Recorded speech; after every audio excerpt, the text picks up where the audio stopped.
Hey there, welcome back to my channel, or welcome to my channel if it is your first time here. Today's video is so exciting. I am so excited. I have the best make ever. I made a swimsuit, you guys. I made a swimsuit and it's amazing. So let's talk about it.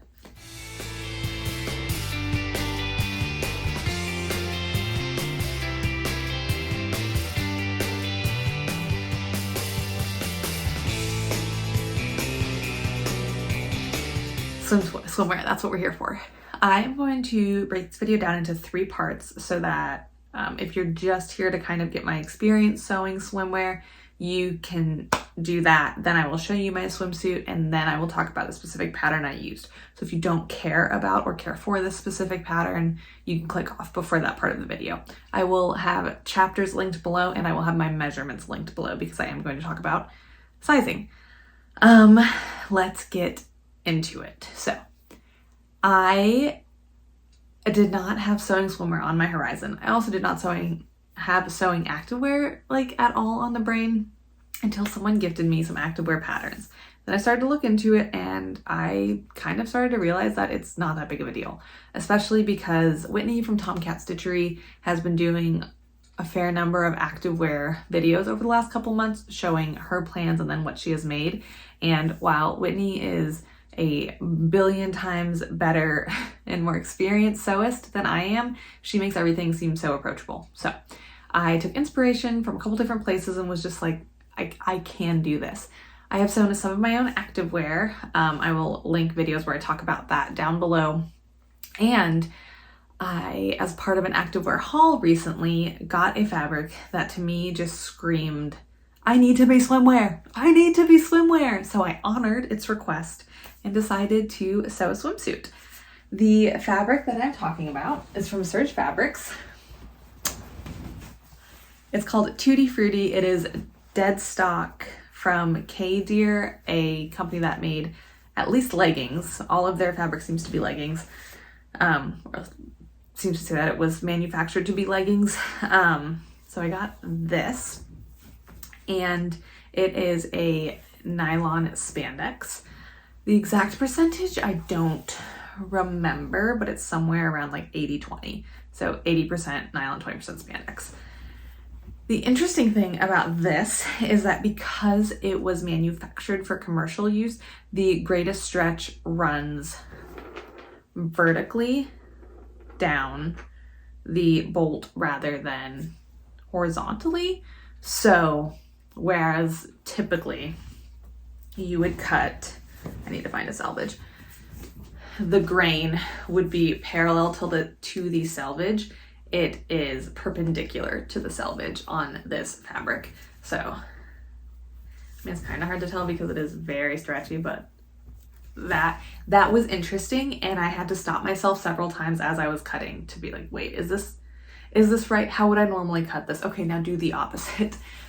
Just an interesting thing. Thankfully, they did have a note on the Surge listing for this fabric saying that that was the case, and I remembered that. I tucked it back here and remembered that because I 100% would have cut it on the cross grain if I hadn't remembered. I don't think it would have been a huge deal, but just a note that sometimes with dead stock fabrics, apparently the grain essentially can be different, or at least the maximum stretch can be different than what you're used to. So that was the inspiration fabric, as it were. Then I ordered some other fabrics to go with it and some swim lining. I think I accidentally grabbed power mesh. Yeah, this is power mesh, but we'll pretend it's swim lining. I used nude swim lining. Actually, let me be thorough. Let me show you. This is swim lining. You can see some stretch. This does have maximum stretch, selvage to selvage, rather than vertically down the bolt. And I guess this is a good opportunity to compare. Now you can use power mesh, power net as lining if you want more support. I chose not to. This is a lot softer, I would say, than this. So this is the power net. This is swim lining. But you can use either. I've been using this in sports bras for more support, and I might, well, I'll talk about this more when I talk about the pattern, but I will more strongly consider using this as lining in the future. And then the last fabric I got that I specifically used in this swimsuit is just another swim fabric. This one is specifically swim fabric. It is another nylon spandex combination in this blue. I don't remember what the color exactly was, but it's really, really pretty. And it complemented the Tutti Frutti nicely. Then, other things you need to sew swimwear. That kind of intimidated me originally because you need specific things. It felt like, I don't think you really do. I don't think it makes that big of a difference, but in terms of the longevity of your suit, I do feel like you should make sure you're using sort of the proper things. Swim elastic. So you want it to be chlorine and saltwater resistant, and because in theory you'll be out in the sun a decent amount also in your swimsuit, some UV protection is always a good idea. That is not in relation to the elastic, but in relation to the fabric. I don't remember if this one listed a UV index, but this I think was like UV 30 or 50. So good to have. So for the elastic, I did not fully read the notions list or something, I guess, or when I ordered my swim specific elastic from Waywack, I thought I had ordered 3/4 of an inch and I didn't, or something. I don't know what happened, but I got to the point where I needed 3/4 of an inch elastic and I did not have any in the swim elastic I had specifically ordered. So I was like, well, dang it. I guess I'll just use a regular elastic. Not the end of the world. I don't get in the water that much. But I was kind of annoyed with myself. But I was looking at my 3/4 inch elastic. I had 2 different brands. One just said 3/4 inch knit elastic.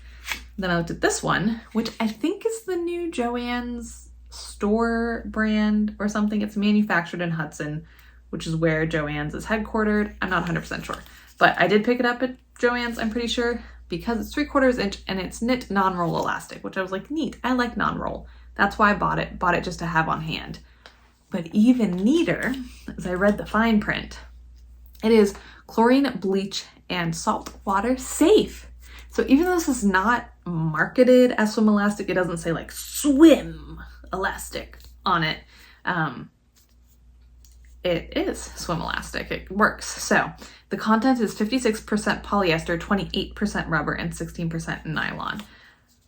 I remember hearing or seeing somewhere that rubber elastic or rubber in your elastic is good for swimwear. So neat. That worked out super, super, super well. So would have just gone to pajamas or something. If not, I'm so glad I read the fine print and realized that it was the right choice. For my thread, I just used good old Coats & Clark 100% polyester. I pretty much always use Coats & Clark. My machine likes it. It works well for my projects. No complaints. There is better thread, I think, to use out there for swimwear. It's like woolly nylon or something like that. Have never used it. Did not even try to search it, I'll be honest. Totally just went with what I knew on that. But it's polyester, so it should be good. From the little bit of research I did into what makes things swim appropriate, swim safe, it has to do with them being, some websites said the polyester was most important, some said nylon was most important, some said spandex was most important. So what I gleaned from that was that some mix of those makes it good, makes it at least hopefully pretty chlorine and saltwater safe. The other elastic I got, like I mentioned, I got it from Waywack, never know how to say it. And I got 3 sizes. Apparently 3/4 of an inch was not one of them. I think I got a little confused because I also bought the clear water pattern. I'm not planning on using it for a swimsuit right now, but I think that's what I was ordering off of. I was not ordering off of this swimsuit pattern. Then, the most important part was needles.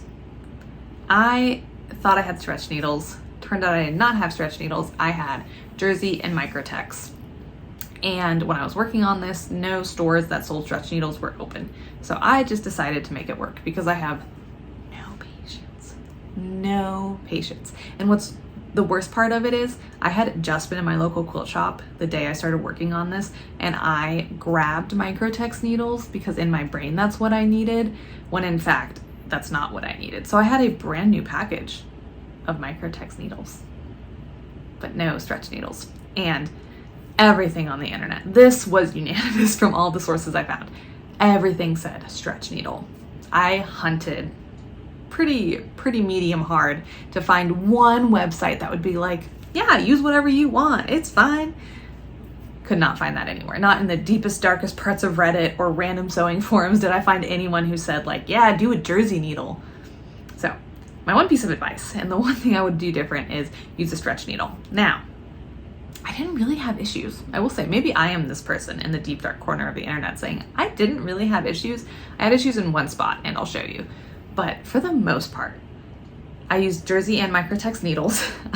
I would sew with one until I had a problem and then switch to the other one. And I just kind of did that back and forth. I think I only went back and forth like twice, so not bad. And I have a really nice product, so I'm not that upset about it. I will say I do recommend getting the proper needle for your project though. In terms of lessons learned, my machines handled the swim fabric itself really well. My serger, I have a Brother 1034D, and then my sewing machine is a Pfaff Ambition 620. Both of them handled the fabric itself really well, handled the elastic really well, except for that 3/4 inch elastic. That's where I had the issue. But handled it all really well. The issues I ran into were more of design features, where I just ended up with a lot of layers of this fabric, and that's where I had issues. But I would have those same issues with any other fabric that I'm trying to sew through like 6 layers of. So that was not the swim fabric itself. Both swim fabrics I got were not super slippery. This, I chose a matte fabric. I don't know if that helped. I think it did. I just liked how matte looks better than shiny fabric. So I guess I lucked out in that realm. Maybe the shiny one would be harder to work with and slipperier. And then this one is more slippery, but still not awful. Honestly, there are some polyester wovens I worked with that gave me a harder time. Cutting it was easy. I did cut the pattern pieces to my size. I did not try to trace, like with a tracing wheel or anything, which is what I kind of normally do. But I used pattern weights. I have coasters that I just used to hold it down, used my rotary blade, and I had no issues with any of it. The lining was harder to cut than the swim fabric itself, but all of it was very manageable. I used zigzag stitch for all of the top stitching, and in some spots you had to use a stretch stitch. Say that 10 times fast. You had to use a stretch stitch. You couldn't do it on your serger. So I used different types, different like widths and lengths of zigzags, kind of based on what I was doing, just like I would with other knits. So nothing significant to report there. It all functioned fine. I think I did use a lightning stitch in one spot, and it was also totally fine. So all of my normal stretch sewing, knit sewing habits and settings worked totally fine for this project. And then yeah, my serger did pretty well except for some kind of big bits, but that, like I said before, it would have the same issues with any other fabric where I was sewing through that many layers, so I'm not blaming that on the swimsuit itself. Speaking of the swimsuit, it is time for me to show you. Oh, I love it so much. I made the Makena swimsuit from Styla, and these are the bottoms.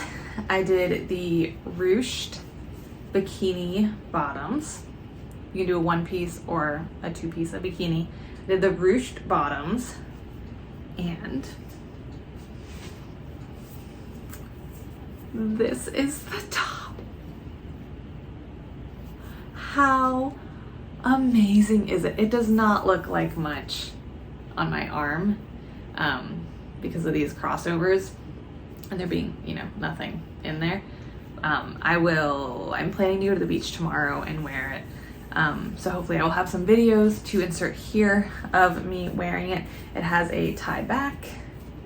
That's really cute. These loops were a bear. This right here was the biggest issue, was putting those loops in. But yes, it's so bright. It's so happy. I love it so much. It fits really well. I'm just so happy with it. It's so good. I did do the option to put removable pads in there or swim cups, but I don't have any in there right now. I do have that option if I want to put some in. It was easy enough to do that in the instructions. So this is my swimsuit. I did a size 14 top and bottom. I fit basically perfectly into their size 14. So I went for that and it does fit really well. Like not too tight, not too loose, no saggy issues anywhere. I'm so happy with it. Okay, I guess let's move officially into the review. I'm so glad that I chose a Styla pattern, and specifically a Styla swimsuit pattern for my first swimsuit. The instructions were so good. I had no questions at any point. The pictures are really good in their patterns. I have sewn two little Lizard King patterns. This is my first Styla pattern, but it's the same company. And yeah, they're just really good instructions. They do a lot of designer tip. It'll tell you, like, you know, for example, let me give you an example. It talked about when you did the top stitching with the zigzag or cover stitch along here to get it as close to the raw edge that you would fold it under as you could for a nice clean finish. And like, it is. That's beautiful. I have no like rubbing. It grabbed right on the edge perfectly. And that's also my sewing skill. But I think I would have done it anyway, because that's kind of how I do hems and stuff like that too. But it's just nice that they include those little tidbits. It was also really nice that in a lot of spots where a serger was not appropriate, but it wasn't quite obvious that it wasn't appropriate, it would tell you like serger can't do this, or it would say serger is not recommended for this step, meaning you can do it, but like we don't want you to. So I thought all of that was really good. And like I said, the pictures are very good. So they use pictures, but then they draw where you need to stitch with like clip art basically. Even if it's a zigzag stitch, they'll show you a zigzag and things like that. So it's really detailed. It'll show you kind of like, it'll give you multiple pictures for a step. If it has multiple actions within it, it'll kind of show you where you need to sew. Then if you need to clip, it'll show you a line drawn of where you need to clip, but then it'll also have a picture of how it's clipped, of like when they were actually sewing it. They clipped it this angle to this point. It is so thorough and so helpful. So the pattern instructions were fabulous. Outside of the instructions, yeah, I had no issues. It was so good. The most difficult spot for me was putting these loops in. So you put in 3 loops and then the bottom band creates a 4th on each side. I did not get these middle ones in evenly, which I decided to just let go because I didn't want to redo it, and I figured with it being a tie situation like this, you wouldn't be able to tell, and I really don't think you can at all, that they are not even. Also, one thing I love about Styla and Little Lizard King patterns is that they don't use a lot of markings. They tell you within the pattern, measure this distance from this point and mark it. So, for example, when you are sewing this bottom band on, it tells you to measure in, I want to say it was like 1.5 inches from the edge of the band and mark it. Then you line up that marking with the side of the back bodice. That's just so much more useful than trying to keep track of a marking that I might have put on the wrong side. Like in this case, I would have had to make sure that it was on a side where I could see it and things like that. And you have to remember to transfer it. And if you forgot to transfer it, you have to get the pattern piece back out and then transfer it. I hate that. So I love that they just give you a lot of kind of like markers and measurements to work with. I love that about their patterns.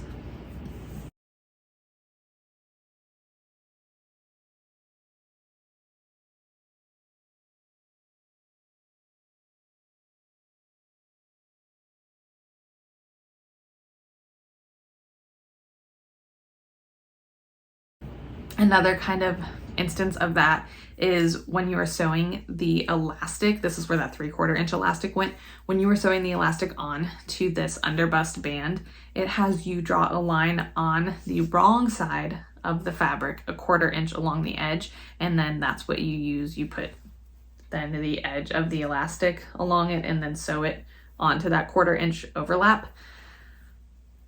I like that they didn't have me try to transfer a 1/4 inch marking from the pattern piece onto the fabric. Like, it's so much easier to just say, like, draw a 1/4 inch line right now. I much prefer that way of doing it. And it even said, make sure you do this on the wrong side of the fabric. They just, oh, they give you everything you need. It's so nice. So the issue I had was with sewing through this 3/4 inch elastic. And it was both when I was top stitching it here and when I was just sewing it straight onto the elastic onto the fabric itself, which is why I ended up practicing on this. This one came out fine. When I got this idea from Karen from KGFL Creations because she recently did, I want to say it's also her first swimmer, but she recently made the clear water from Love Notions. And she mentioned in her video that when she used the default setting of the zigzag on the machine, it worked for her. But if she tried to mess with it, it didn't work. I didn't have quite that same experience. Sometimes if I messed with it, it was fine. It was only when I was working with this elastic. But when I was having issues with it, I did decide to just leave it on the default, which I think is 3.5 by 4, I think. I did still have some issues with, not really with skipped stitches, but a weird back. I have a picture to insert. Karen, from what I remember in her video, had a picture of basically the same issue. So I can show you here. It's not quite as bad. I think I used a jersey needle for this step. This is when I switched from Microtex to jersey. And I did have, like on the front, it looks fine. But on the back, it has weird, just extra stuff happening. I am 99.9999999% sure it's because of the needle. Before I make my daughter's swimsuit, I will get a stretch needle so I can test that theory for sure. But I do think that was it. But that's the only place where I had weird stuff happen. Everywhere else, any errors in the sewing or in the stitch were 100% because of me. So that's standard. But there are not that many errors. There are little ones, whatever, who cares? I made this fabulous swimsuit. And as someone who is pretty hard on herself when it comes to sewing, I think a lot of us are, first of all, but I think I can be kind of harsh on myself and expect things from my makes that are not necessarily entirely realistic. But anyway, I'm just so happy. I don't even care about the flaws. Like, literally could not care less. It's amazing. I love this. This is the most amazing thing ever in the entire world. I will probably never buy another swimsuit. I'm just gonna go ahead and put that out there. My friend Michelle sewed her first swimsuit this summer, and I was like, so she's part of the reason also that I thought I could do this, because she said it's actually not that difficult, and she said she will probably never buy another swimsuit. I'm with her on it because, like, oh, this is amazing. I will say, when I first made this, I was kind of worried that, like, oh my gosh, when I put it on, is this like layer of ruching gonna hang down over like the bottom or the top of the leg opening? Like, is that gonna be weird? And then I remembered I'm 3D, not 2D, and I put it on and it's totally fine. Turns out my body fills up the space it's supposed to fill up. So Now I'm just excitedly rambling. You guys, this was so, so fun. If you have ever remotely thought about making a swimsuit and were intimidated, stop it right now. Do it. Just do it. And if you've never thought about a swimsuit, think about it, because it was fun. It was so fun. I was actively smiling by myself in this room while I was making it, partially because I love this fabric so much, and partially because like it's just so cool that I made a swimsuit that I love so much and fits me so well. It's awesome. It's awesome. I don't know why I'm so much more into this than other garments I've made.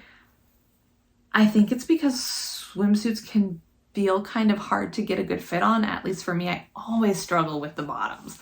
The bottoms are either like too up my bum or too saggy or like pull too much in the back because I need more fabric in the front. I don't know. But this was made for my body, literally because I made it for myself, but also because the block just fits so, so well for me. So happy. I think a big part of it is a lot of times when you are buying a swimsuit, like at Target is probably where I've shopped for swimsuits the most. I've never had success there, but it's like typically small, medium, large, extra large, like these buckets of sizes. Whereas this, I sewed a 14. Specific to my measurements, there's only a couple inches difference, if that, between all of the sizes.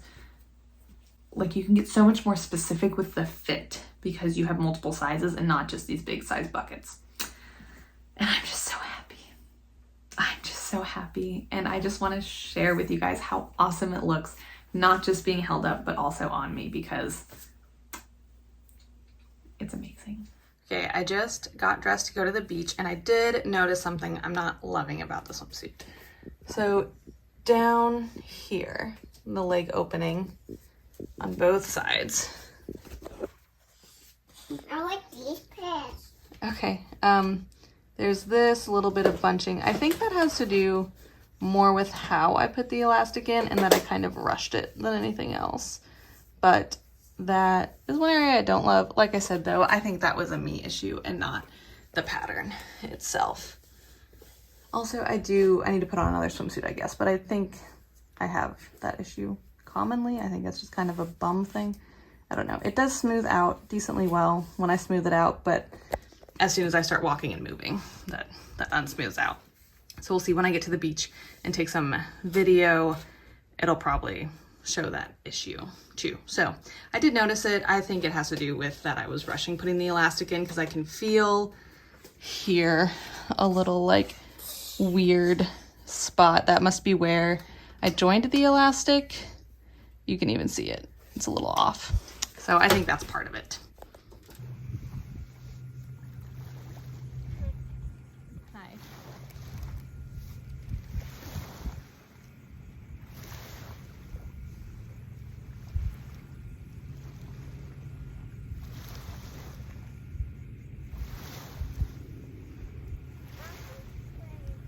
Are you ready to put sunscreen on?